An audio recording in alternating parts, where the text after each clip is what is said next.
I'm Ari Gronich, and this is Create a New Tomorrow podcast.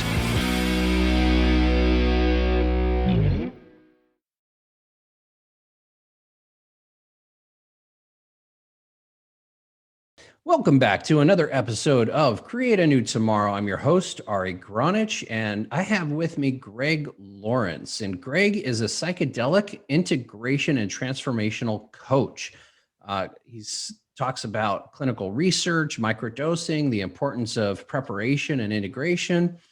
What would you, Greg, like to share about how you got into this field and what about it makes it so passionate for you? Wow. Well, I got into it through experience. About 6 years ago, well, I should back up and say that I used psychedelics in my late teens through my late 20s. And unfortunately, in my late 20s, I also got mixed up with hard drugs. My life spiraled out of control pretty quickly. So I managed to scrape myself off of the bottom of the barrel and quit drugs cold turkey, everything except cannabis, which I abused for many years after that. But I moved away from where I was. I stopped using everything but cannabis, and I lived basically a suburban lifestyle for about 25 years. And about 6 years ago, my life got turned upside down through personal tragedy. I realized at that time I had a lot of unresolved childhood trauma I hadn't dealt with, and I'd basically been hiding for a long time. So I started working with a psychotherapist, a personal coach, and somewhere in there, I was smoking cigarettes and trying to quit. And my coach said, I think psilocybin helps with that. So I got some magic mushrooms and took them and had some epiphanies about what was going on in my life and the causes of the misery I was experiencing. And I thought, okay, now that I know where that came from, everything is going to change. And in about 4 or 5 weeks or so, everything was just the same as it was. That happened a couple more times. Then I stumbled across the concept of integration and started going to integration groups, integration circles. And that's where we take the lesson from the experience, we try to integrate it into our lives by making some sort of shift or change in our lives. And I became fascinated with this. So I started studying it. I began leading the integration circles. I started working with people one-on-one. I eventually got certified as a psychedelic integration coach. And I've been a full-time coach for almost 3 years now. But it was because it was something that was very helpful to me. I was able to take the experiences that I had and make some changes and shifts in my life to help get me to where I am now, which is about 180 degrees from where I was 6 years ago. I was a very angry, impatient person who wasn't very good in relationships. All that's changed for me.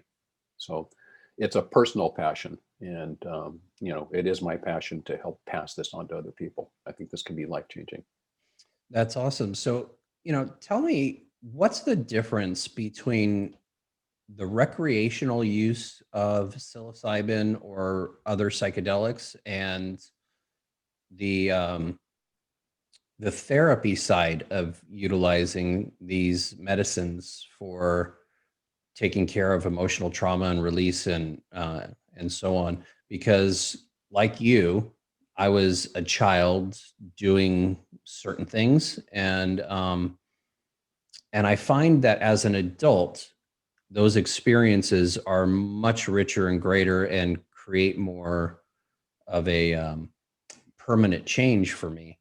So, talk to us a little bit about the difference between the recreational side and the therapeutic side. Well, I first want to say that there's a large part of the psychedelic community that uses the word recreational as sort of a pejorative, like that's not the way you're supposed to do it.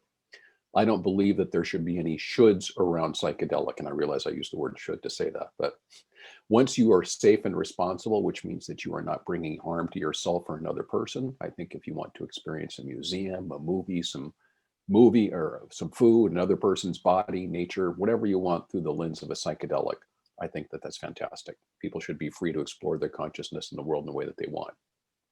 But there is sometimes a thin line between recreational use and intentional use, I'll call it. And maybe a little bit thicker line between intentional use and therapeutic use. So in intentional use, we spend a lot of time setting intentions. We try to pay attention to what's going on during the experience, and we try to integrate it afterwards.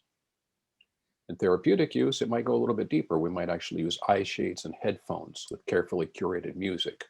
We make sure that the person is prepared ahead of time for the experience, and especially prepared for any possibly disturbing images or memories or um, anything that might scare or upset them, because that's a very important part of the process for them to understand that that is part of the process and it's something to be experienced, not something to run from. And I would say in therapeutic use, when you talk about things like the clinical studies that are going on with places like MAPS and in places like NYU, Johns Hopkins, and so forth, there is a significant therapeutic component on each side of each experience. So you will have therapy beforehand to prepare you, sort of explore what's going on with you and see what your issues are, and a lot of therapy after the experience to help integrate that experience. What about therapy during the experience? That's known as psycholytic therapy, and that's not something that's done very much. There are a few places in Europe that do this with MDMA. It's not something that's done much with psychedelics like LSD or psilocybin. They don't really lend themselves to therapy. And really, there is a theory that there's an inner healer within you that knows the issues better than anyone else could try to guess. So sometimes that's done with MDMA, but in the vast majority of experiences, people have an internal experience and then they do the therapy afterwards and before. Got it. So one of the things that I utilize in my practice has been psychedelic therapy with body work and deep emotional release breath work. And I've always found that the issues are in the tissues, and when you combine those two things, you can really, really get permanent clearing of the issues that are in the tissues, because you're breathing it out, the body's being moved through it, the places where the traumas are being literally touched. So there's like a spotlight on those places, and then the medicine does its work of allowing those things and those traumas to release. Have you ever experienced that or heard of that kind of work? Yeah, I do energy work myself. I practice personally trauma release exercises. So I realize there is both a psychological and a somatic component to the issues that people are facing, and that trauma is held in the body. So in the work that I do with people and preparing them or helping them to work with these medicines, because what I do is I work with people before and after as an integration coach. I help prepare them for the experience and I help them integrate the experience. The middle part they do on their own or with someone else. So in my preparation, sometimes I try to determine which mode would be better for a particular person, because there is a way from disconnecting from the story in your head and just experiencing what's happening in your body as issues come up. There is a way of diving deeper into the story in your head to see what kind of resolution you can get. And there's a combination of the two where you can be experiencing something in your body. Well, you can experience the past in your body while you're in the present in your head.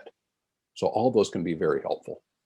But yeah, there's a significant somatic component, I think, to especially trauma.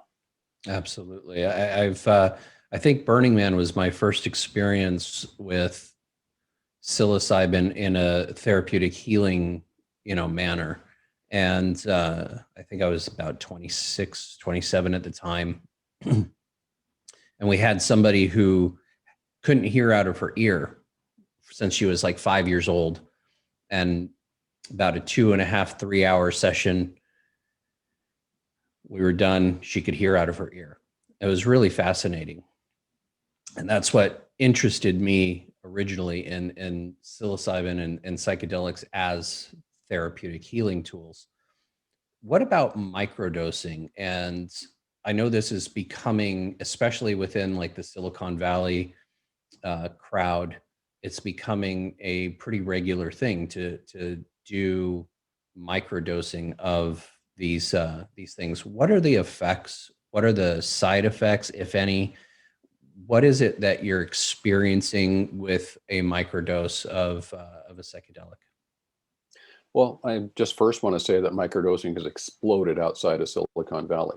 So I monitor and take part in a lot of online groups and a lot of Facebook groups and online forums that are specifically about microdosing. And there are people coming to these groups every day dealing with issues like anxiety, depression, OCD, traumatic brain injury, childhood trauma. And these are people who aren't even considering using psychedelics in the classic sense. They just want to take advantage of the effects of microdosing. And I also want to say that there is scant scientific evidence that microdosing actually has an effect, just because there's been almost no research done on it. It's still in process, but for all we know, a lot of these things are the placebo effect. If they are, fantastic. Yay, placebo, I say.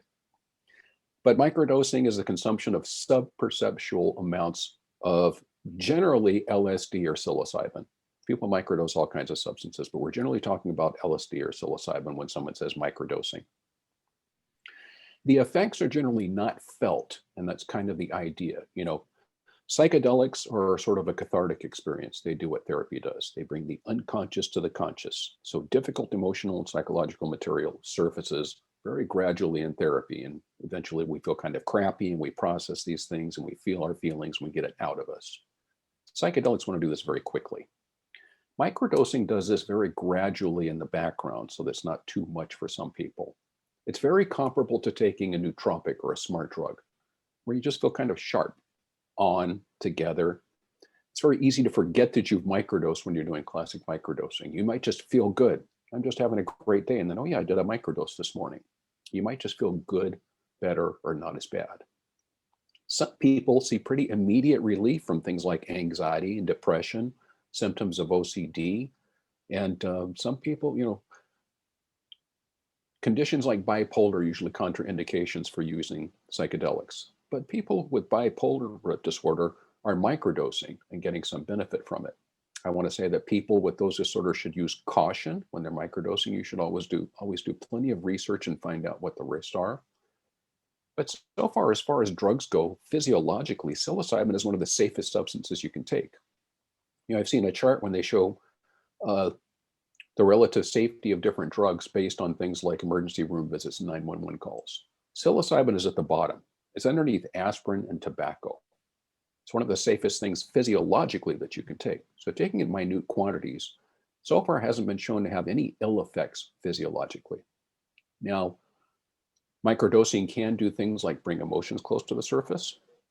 Some of these things are dose dependent. So some cautions I give people is that if you do a little bit much, if you go somewhere between a microdose and a regular dose, you could get stuck in a sort of an uncomfortable space where things are starting to come up, but you never get to that place where they start processing.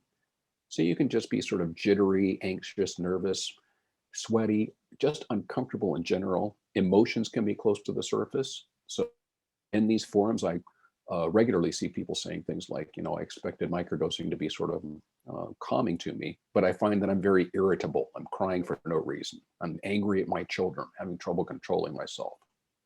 I'm sweating a lot. I'm not comfortable. I'm not sleeping. I'm too tired. Many of the times I see these things are dose dependent. People are just taking too much. So it's generally advisable to take about 1/10 of a normal dose. That is, in general, somewhere around 10 micrograms of LSD, although people do less or more. And it's somewhere around 100 or 200 milligrams of psilocybin, although people do less or more. It's got a lot to do with tolerance, your specific conditions, your environment, etc. There's no standard microdose, just like there's no standard dose of psychedelics. Right. Is this kind of a medicine weight reliant? Like if somebody's heavier or lighter, or does that not matter much? Psychedelics have very little to do with body mass, weight, height, etc. They're sort of like psychotropic drugs, like antidepressants. There's a standard dosage, but 3 grams of mushrooms can really send a 300-pound person into the sky and do nothing for a 100-pound person. Depends on the person's receptors, their own tolerance, etc. Okay, so what is the chemistry that happens in your brain when you are microdosing and when you're macrodosing? Microdosing, we don't have as much evidence about exactly what happens when you take the medicine. But for a standard dose of, say, serotonergic psychedelics, LSD, psilocybin, mescaline, they are serotonin agonists. So they will latch onto your serotonin receptors. Serotonin is known as the feel-good neurotransmitter. It's the feel-good chemical. These substances don't release more serotonin into your system. They just kind of mimic serotonin. Once they grab onto that receptor and start mimicking serotonin, what happens on the other side is not exactly clear physiologically. There are a lot of technical things that happen. What basically happens, though, is that difficult things start to try to come to the surface for you, sort of the opposite of the action of an antidepressant. Antidepressant takes those difficult feelings and tries to just push them down here so you don't have to deal with them. Psychedelics do the opposite. They try to bring them to the surface so that you'll experience them, process them. So it sounds like it's basically turning the light into the dark.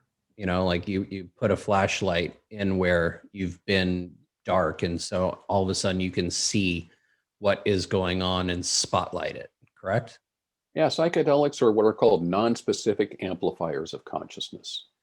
So what will often happen is something that is bothering you that you've been suppressing, something you didn't realize was so important to you, something that is a problem for you that you've been ignoring, will come to the surface. I'll give you a perfect example of this.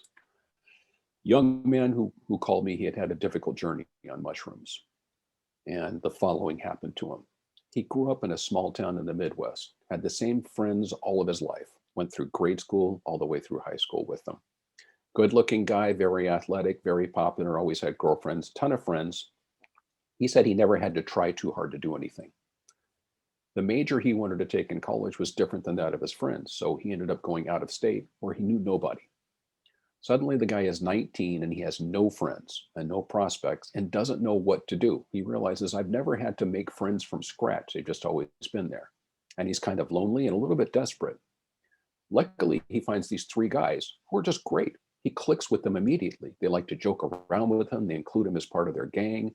And he's hanging out with these guys for a couple of weeks. And they say, hey, we're going to go to the forest and do mushrooms this weekend. Would you like to go? He says, yeah, I'd like that. He's been hearing about this. He wants to try it. They go to the forest. They find a spot. They take the mushrooms. And about 45 minutes later, while they're all talking, this guy realizes these are terrible people. They're not joking around with me. They're insulting me and where I'm from. They're racist. They're misogynist. They're just not the kind of people I want to be with at all. So he spent about 3 hours being around these people who made him feel very unsafe. That was the bad experience he had. But that just shows you what happens in our everyday consciousness. There are things that bother us every day that we just sort of put to the side. We take these substances and it says, hey, this thing is bothering you. You really need to look at it. Because everything looks fine on the surface, but there's a feeling in us that something's just not right. That might manifest as anxiety, depression, just a feeling of unease, being stuck, having to deal with procrastination. Maybe I'm not getting along in my relationships with people. These all cause issues, but they're things that we're suppressing and putting in the background. Psychedelics will bring those things into the light for us, as you say.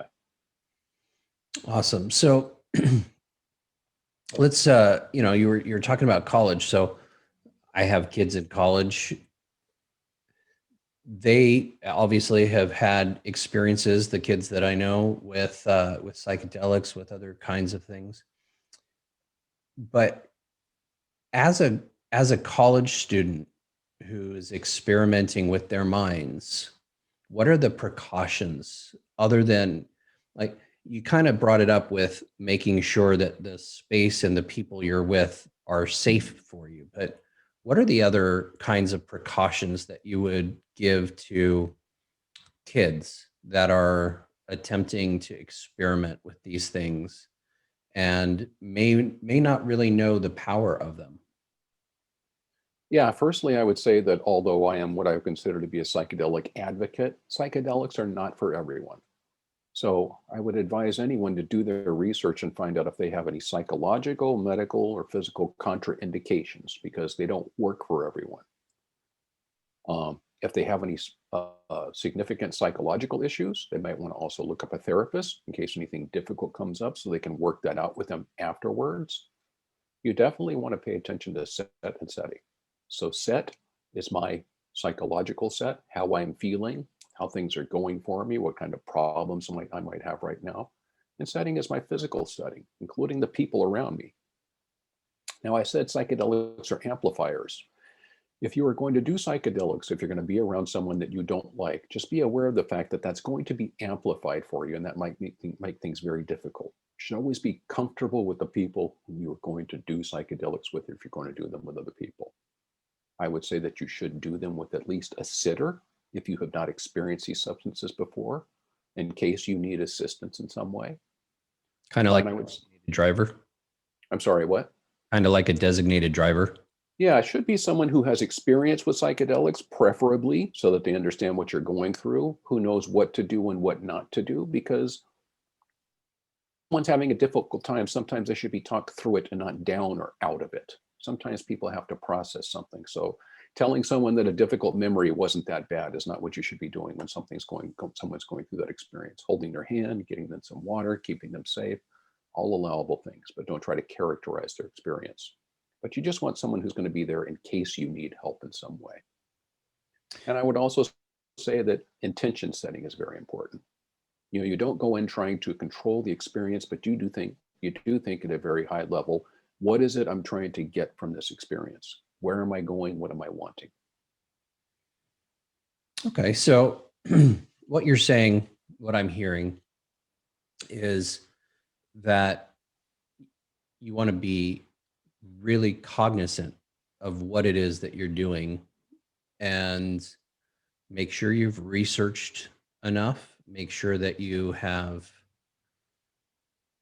somebody in your space that's safe and somebody that's in your space that is already done what you're about to do so that you have a guide, basically, correct?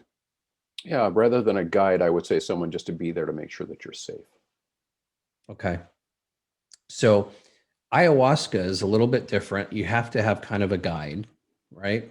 Have you had any Yeah, experience with ayahuasca and what's your take on kind of the differences between the two? psychedelics end up taking you to sort of the same place in a different way.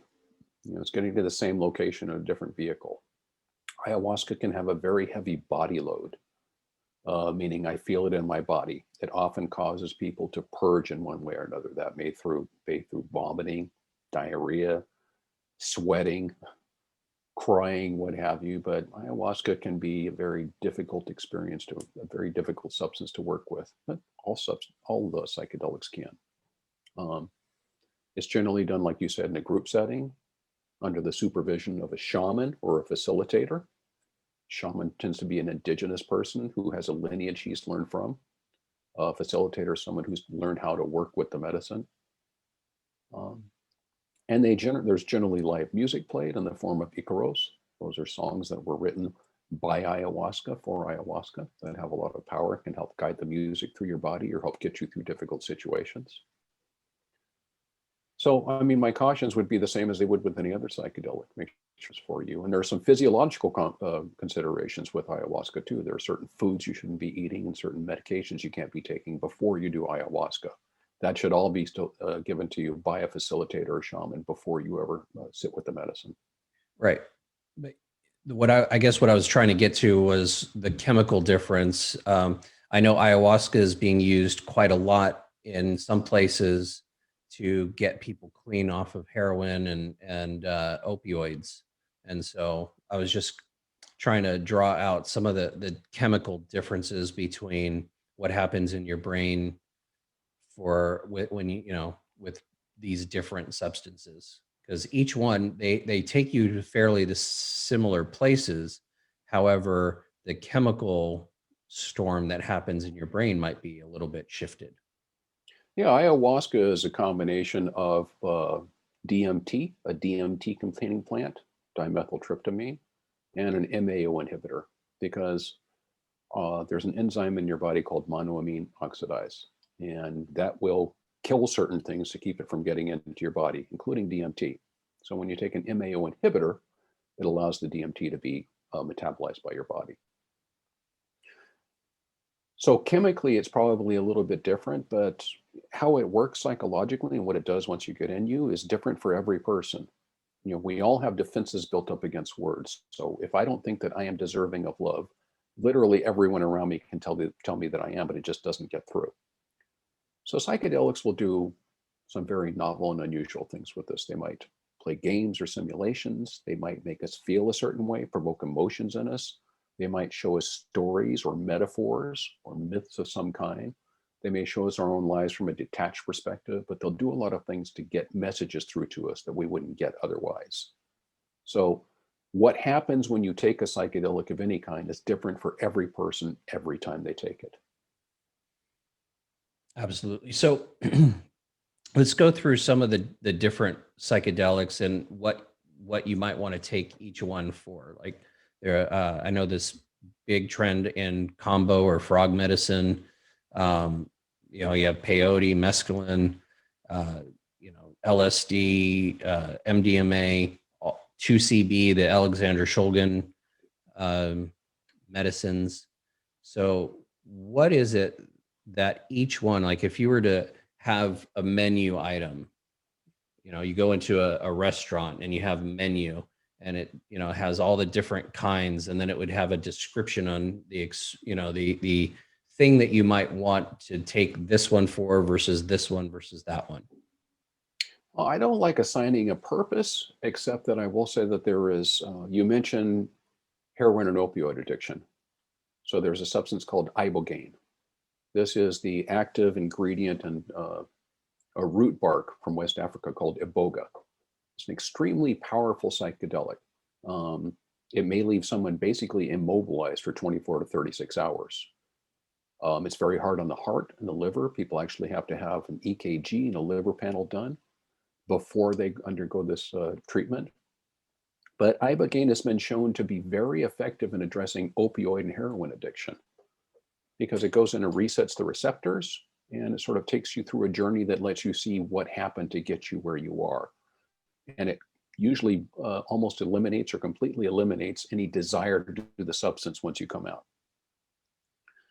So that is a very powerful substance that is used for psychospiritual purposes in addition to be using for addiction, but it's a very powerful and sometimes dangerous substance. There have been hundreds of deaths from people who should not have been taking that substance due to something like a cardiac condition or medication they were taking or some sort of drug that they were on that they shouldn't have been at the time.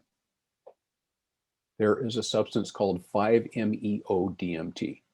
That is a substance that is short acting, 15 to 45 minutes, but in a sufficient dose, it produces an instantaneous ego death.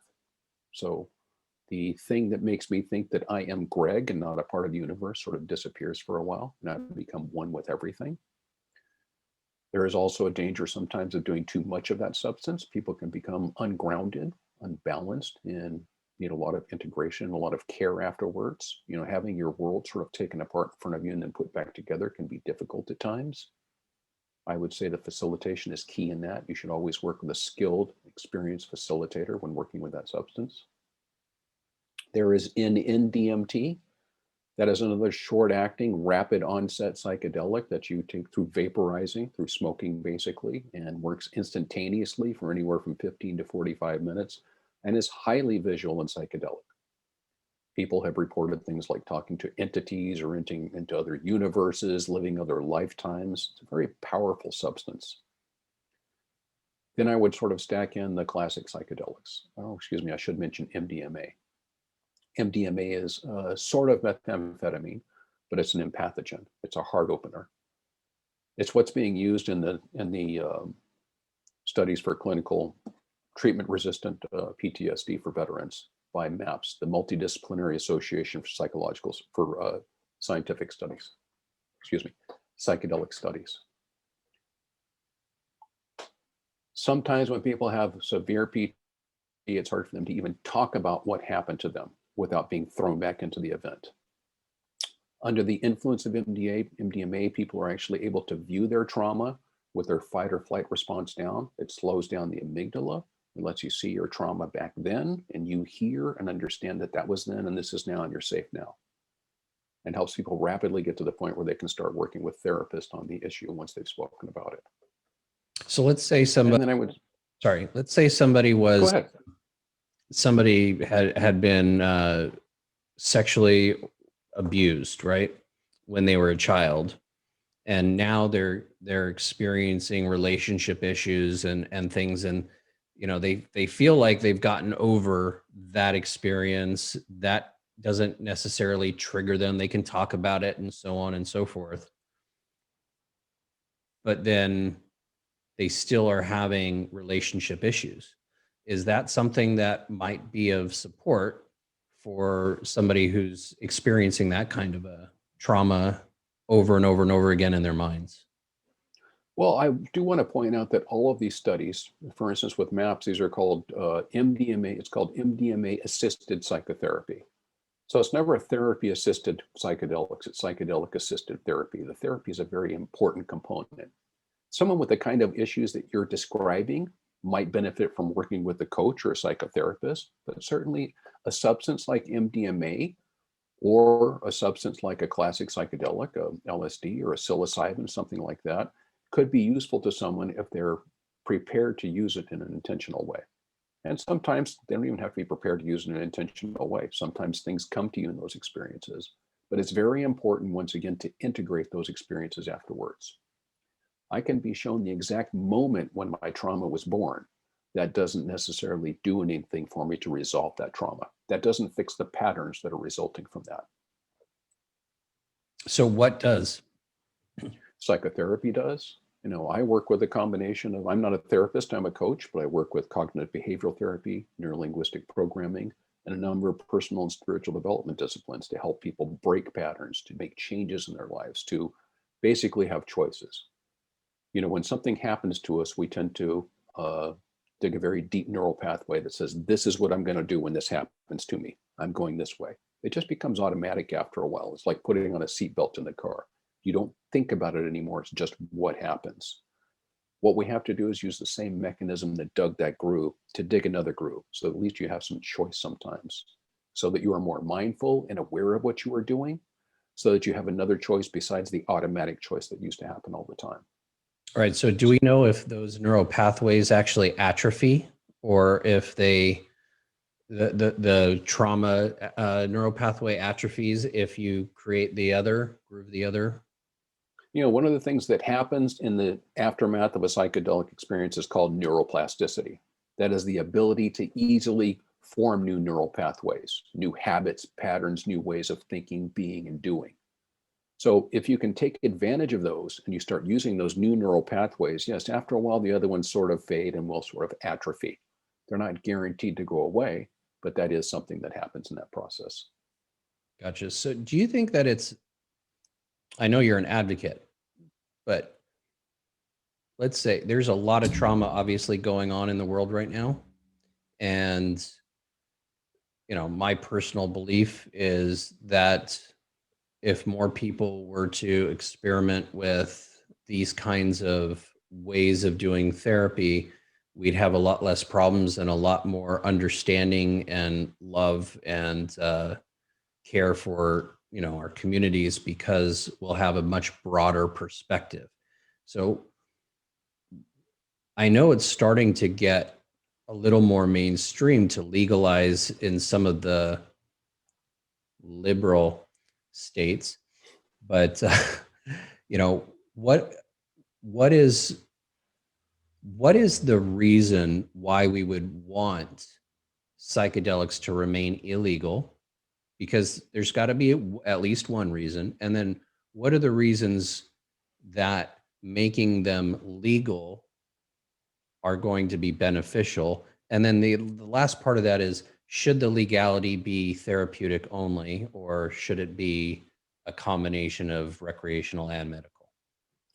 Well, there's an answer to one of your questions in your question, and that is, what is the problem with them becoming legal? The problem that some people have with them becoming legal is that they are sometimes, so let's take the MAP studies. If the MAP studies are in phase 3 now,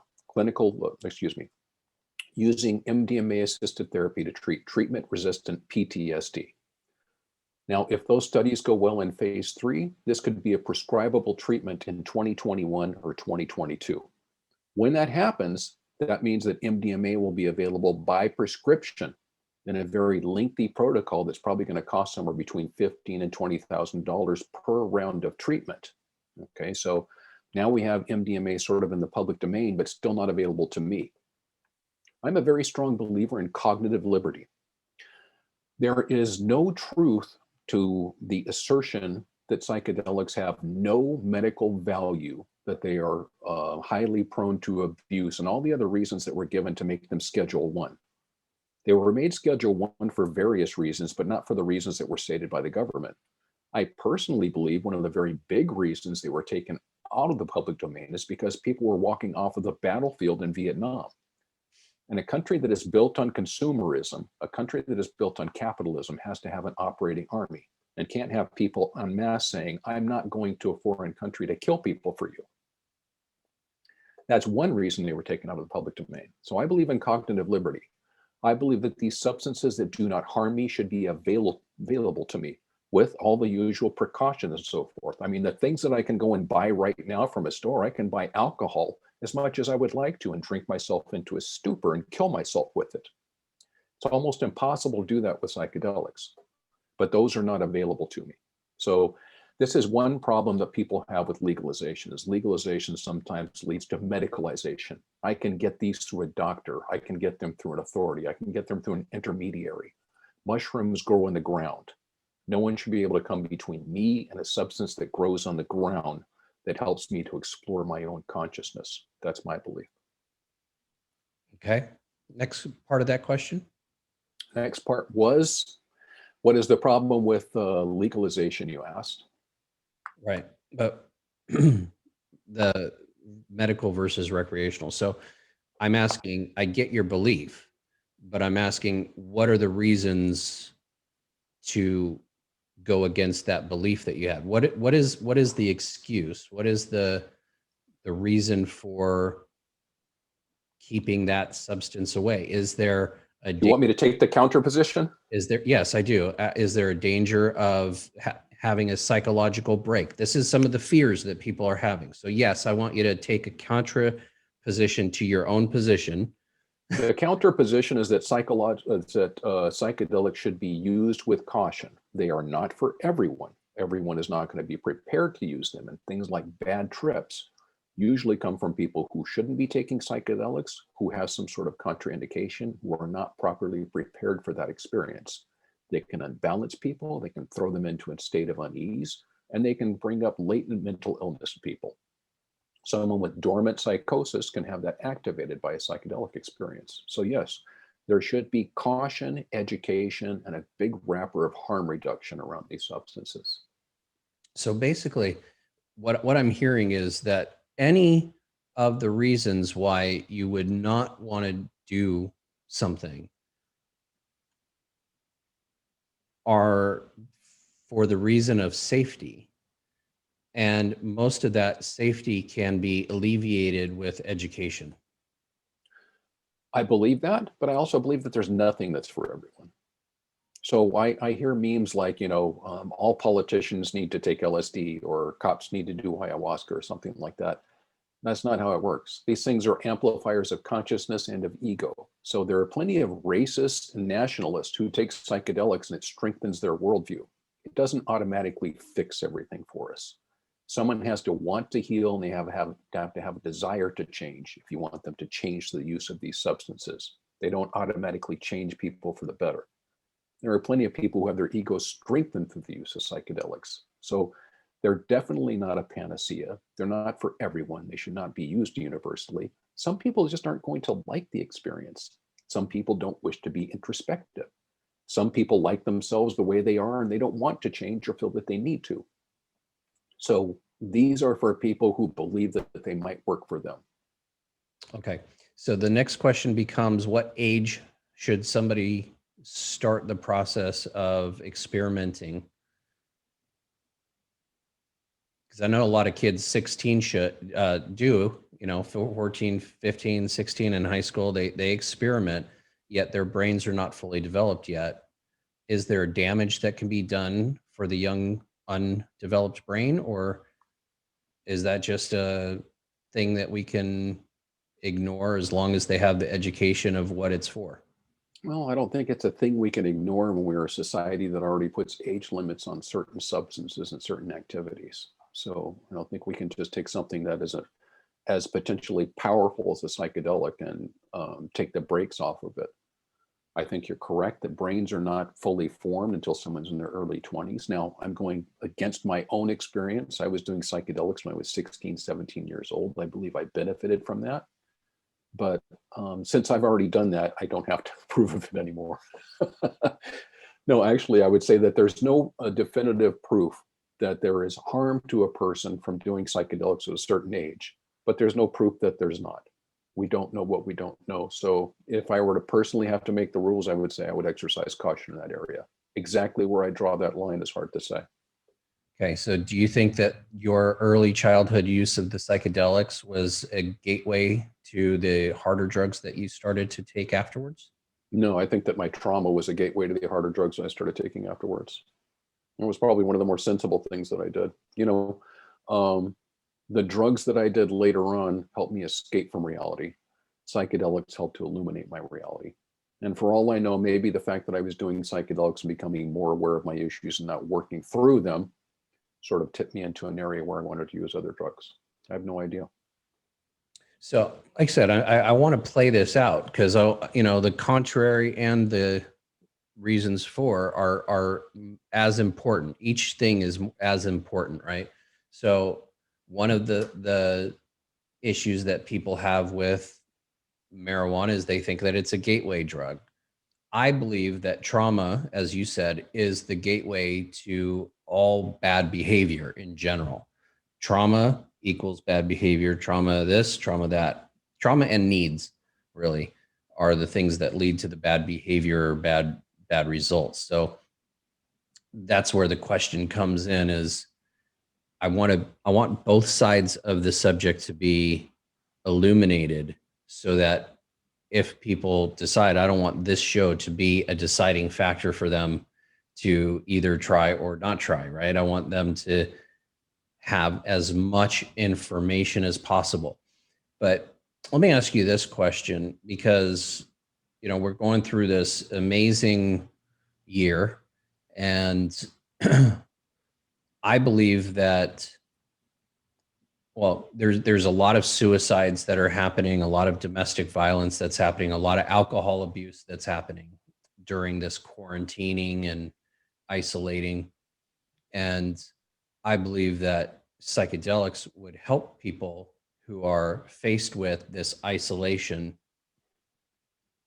and looking for a reason to illuminate their traumas, because a lot of people are sitting in their trauma and not really able to express it outwards because they're just sitting there isolated and alone. So yeah, that's where I want to go with that question. Well, I would say that there are two sides to that coin, definitely. So let's say in this instance, you have people who are lonely, who may not be in an ideal relationship. If I become aware of the fact this is not an ideal relationship, if that's surface, if that is spotlighted for me through the psychedelic experience, now where am I? I'm not happy in the relationship. I'm going to have to go and be isolated somewhere. I've sort of stuck. I have limited choices right now. Same thing for someone in an abusive relationship. What do I do now? Now I'm in this time. Now I'm in this restricted time and I've sort of stuck in this relationship and that's been illuminated for me. I think people have more trouble now getting support for issues that may come up. So yeah, psychedelics may help some people in these situations. They may not be especially helpful in this time when people are restricted and locked down and sort of stuck in certain situations with limited choices and limited assistance. I think that's key always with the psychedelic experience. Having some assistance beforehand and afterwards, I think is key. That's where everything gets worked out. You can have things shown to you and you can understand that something's a problem and you can understand where your trauma came from. All these things can be perfectly obvious to you, but that doesn't change the fact that you are reacting to what's happening in front of you based on past events. Changing those patterns and undoing those triggers is key to that. It's interesting when I was dealing with detoxifying. I have a brain tumor that I've had since I was about 7 years old, at least symptom wise, probably since I was born. It's a pituitary tumor and it triggers all kinds of hormone imbalances and chemical imbalances in my body. And so I was going through a detoxification. I lost about 140 pounds during that detox, even though doctors told me that I would never lose weight. And I would, at home, basically take a dose of mushrooms and then put on hypnosis videos and brain training videos and things that are uplifting.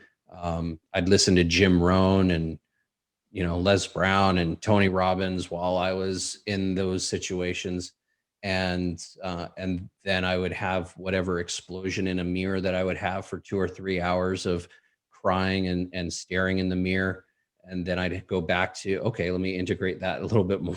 you know, it was an interesting experiment because typically I've not done that as a lone um, medicine. I haven't done the medicine alone. I've been in a group with a therapy, or I've done the therapy on people, but I haven't been in that process of doing it alone. I'm not sure that I would recommend it, but because it is really powerful and difficult, and I probably would have preferred to have had a guide or a somebody there with me that was making sure I was okay. uh, but what's your take on doing psychedelics alone, other than microdosing? Uh, that's generally, I think most of the time when I do psychedelics, I do them alone. There are ceremonial settings where there are other people around, but I often do them alone. I'm used to them. I know their effects. I know all the safety protocols. Whoops, I'm losing my headphone here. And I will often work with music. I'll listen to something inspirational or something educational. I'll listen to binaural beats or solfeggio tones or something like that. So yeah, I do about the same thing. I'll work through my issues. Sometimes it's more fun. Sometimes it's more work. But once you know how you're going to react, once you know that you're safe at a certain level, once you're aware of all the risks and so forth, once you know how to prepare and how to integrate, then yeah, I think working alone is great. And I usually caution people, if you're going to do psychedelics with people, make sure you know who the people are and your comfort level with them. Otherwise, you're going to be projecting things outward that are going to distract you the whole time and can make it a very unpleasant experience. So what happens when something comes up that's really, really hard to process and you're alone in that? For me personally or for someone else? For anybody, if they're in that position of, I'm doing this alone and I'm listening to these things, and then something pops in or comes up that is just like really, really, really hard to handle, that it would be nice to have somebody there to help you go through it. Is that where you would say, time to call me, kind of thing? Someone can do that, but I would certainly prepare someone beforehand by telling them that there is nothing that happens in the psychedelic experience that happens for any other reason than for your healing. So something difficult may come up. And if it feels like it's too much, that's just your brain telling you that it's too much. The only thing that's going to happen is there's going to be a feeling in your body and a story in your head. That's all that's going to happen. And if it's really, really bad, there's a good chance that you're pushing it away or resisting it. Fear of pain is often much worse than the pain would ever be. So what happens is we have a painful experience most of the time in childhood or when we're small, and then our brain steps in and protects us and says, you need to stay away from that. That's very, very scary. For better or worse, our brains think it would be a very bad idea for us to change. So they protect these traumas very strongly, and they put all kinds of guards around them. Sometimes those guards are scary feelings. Like, it feels like if I start getting angry, if I start getting sad, I'm just going to be carried away somewhere. It's too much. The best thing you can possibly do when it feels like you can't possibly surrender to something that happens in the psychedelic experience is to surrender to it, to let go and to fall into it. You probably didn't take too much. You probably won't be stuck where you are, You're not going to die. You're not going to stop breathing. You're not going to go crazy. Those are all things your mind might want to tell you to keep you away from this scary thing. But that scary thing is what's haunting you from the inside. It's the reason that you're looking for an answer. It's the reason things don't seem quite right to you. Like there's something that needs to be fixed. Why there's just something wrong with me and I just don't fit in somehow. And I'm always going to be a little bit deficient somehow. Those are the things causing these feelings in us. So there is no such thing as a wrong thought, emotion, memory, or image. They can't be wrong. They can't kill you. They can be experienced. One of the best things you can do is feel the feelings that come up. We don't like to be mad and we don't like to be sad. We have reflexes built up to tell us not to feel these things at any cost sometimes. This is what's happening when something very disturbing comes up in the psychedelic experience.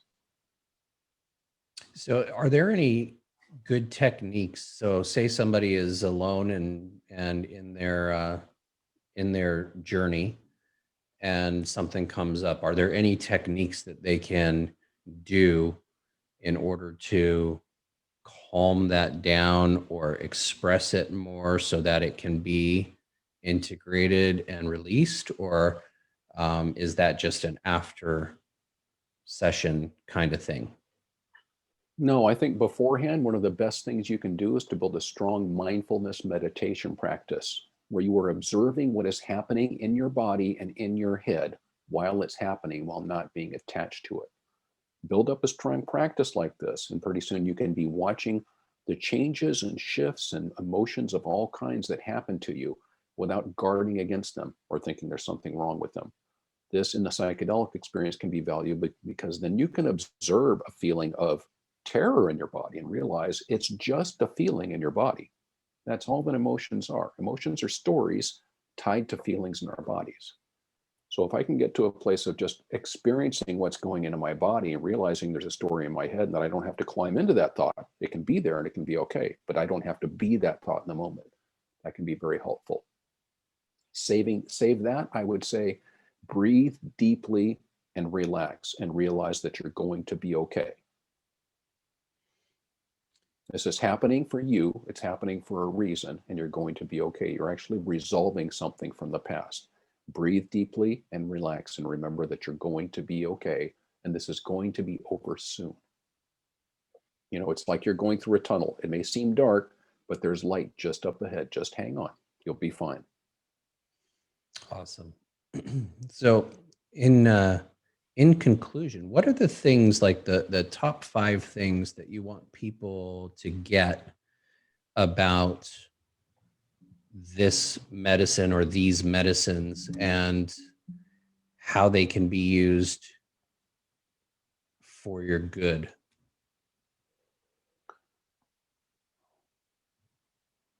Psychedelics can help us enjoy the world, and they can help us realize that really, for the most part, nothing's wrong.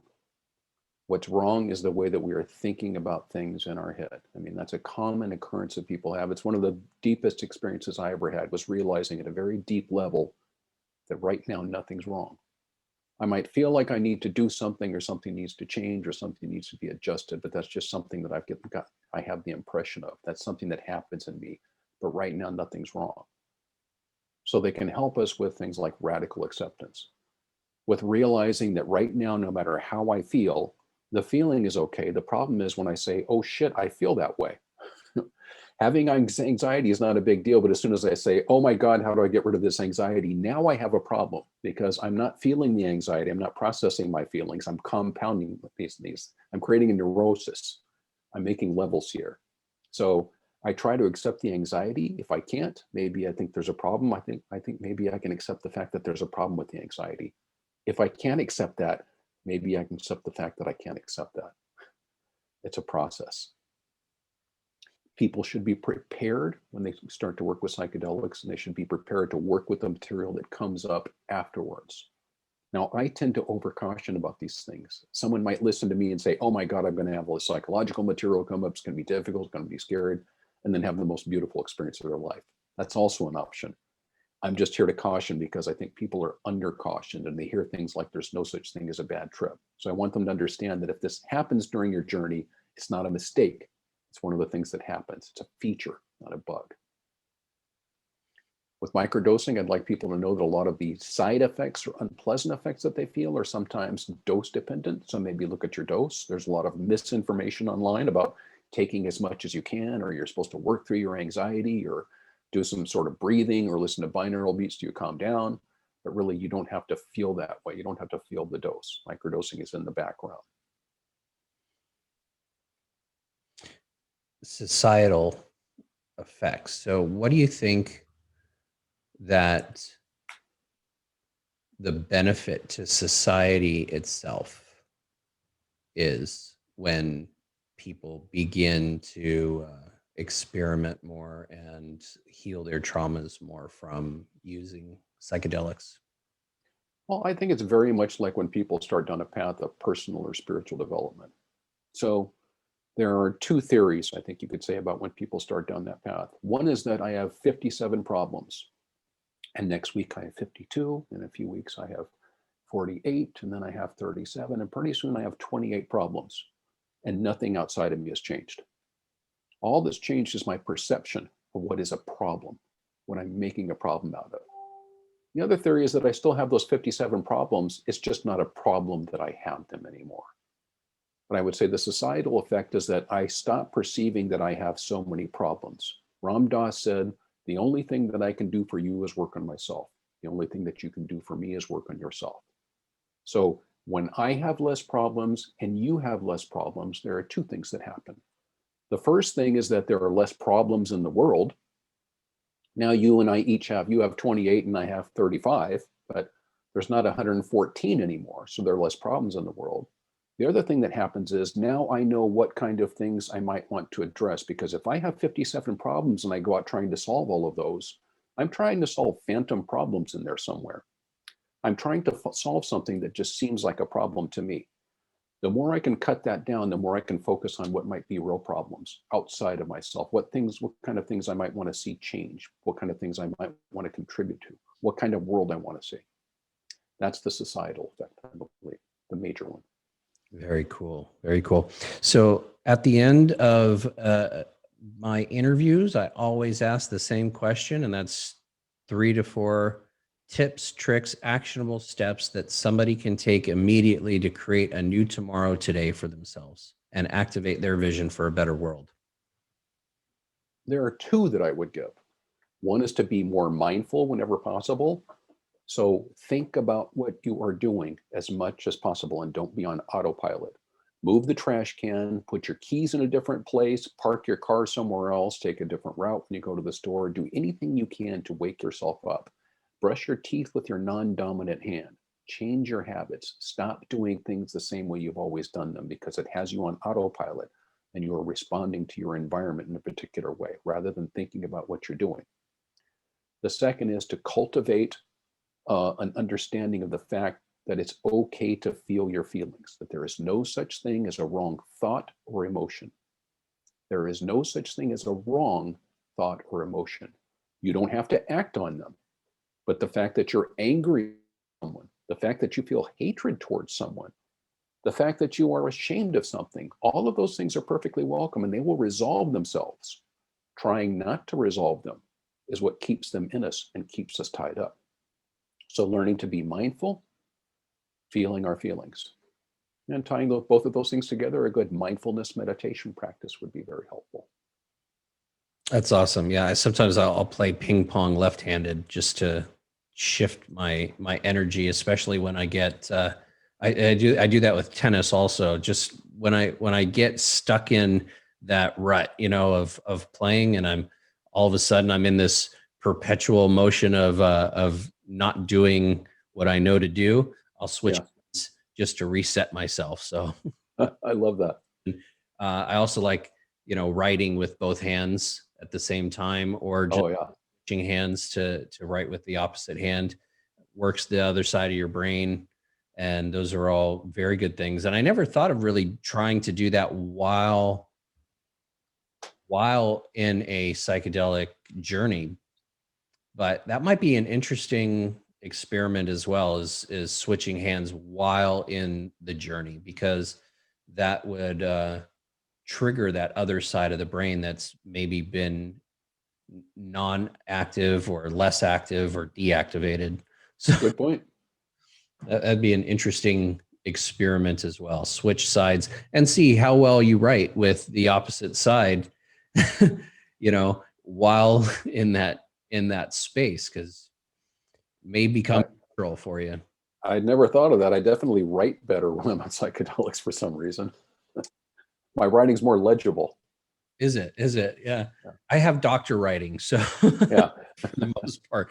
So you can't, I can hardly read my own writing when I get into doctor mode and I'm filling out, forms and things like that. But it's just an interesting thought that you popped in my head was, okay, so what if we switched hands while experiencing that? Are we going to switch, because we're switching sides of brains when we switch hands? Do we switch thoughts? Do we switch experiences? Do we switch to the things that that are not in that automatic experience of life? Yeah, I like that. How many people here in the audience have experienced driving somewhere and all of a sudden you're on your way to work, but you were going somewhere else? But just the automatic response of I go this way and I go to work, and all of a sudden you're like, oh wait, this is not where I was going. I got to go somewhere. Right. Yeah. Or driving for 2 hours and realize you don't remember it one bit of driving. Yeah. I always, I've had that experience. I had that experience actually once when I did a vision quest. I was up on the mountain for 4 days, no food, no water, sweat lodges on both sides of the sweat. So I was completely dehydrated and completely into that spirit world. And when I was driving back to, I was up in the mountains of Ojai, going back into LA. And if you could imagine, the mountains of Ojai, very rural kind of environment. And then you get on the freeway going to LA, and it's a very different experience. And it felt to me like I was not driving at all. It felt like I was in the middle of a video game and everything was coming towards me instead of me going forward. It was really fascinating. And then I was like, I'm almost home. How did I get here?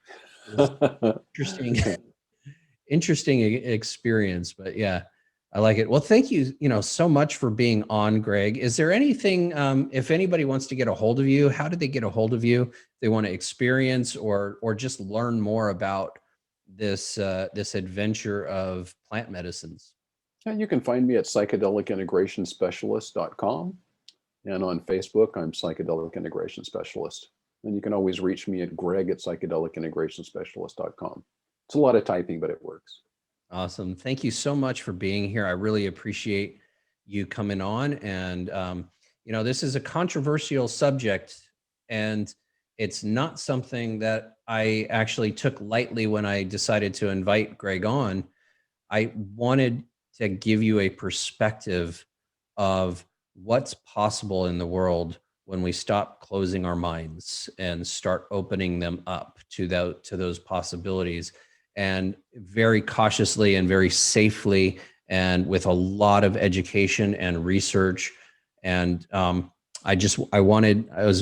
was just very sure that I wanted to have Greg on here because I wanted this perspective to make it to the audience. So thank you so much for being here, Greg. I appreciate you. Remember, we're creating a new tomorrow today. Take some actionable steps. Hopefully you have gotten a lot out of this episode. My name is Ari Gronich. I'm your host. Remember to like, subscribe, review, rate, comment. We want to start conversations about these things and, just expand on the knowledge and expand on the shift. So let's create a new tomorrow today. And I'm your host, Ari Gronich. Thank you so much for being here. And we'll see you next time. Thank you for listening to this podcast. I appreciate all you do to create a new tomorrow for yourself and those around you. If you'd like to take this information further and are interested in joining a community of like-minded people who are all passionate about activating their vision for a better world, go to the website createanewtomorrow.com and find out how you can be part of making a bigger difference. I have a gift for you just for checking it out and look forward to seeing you take the leap. and joining our private paid mastermind community. Until then, see you on the next episode.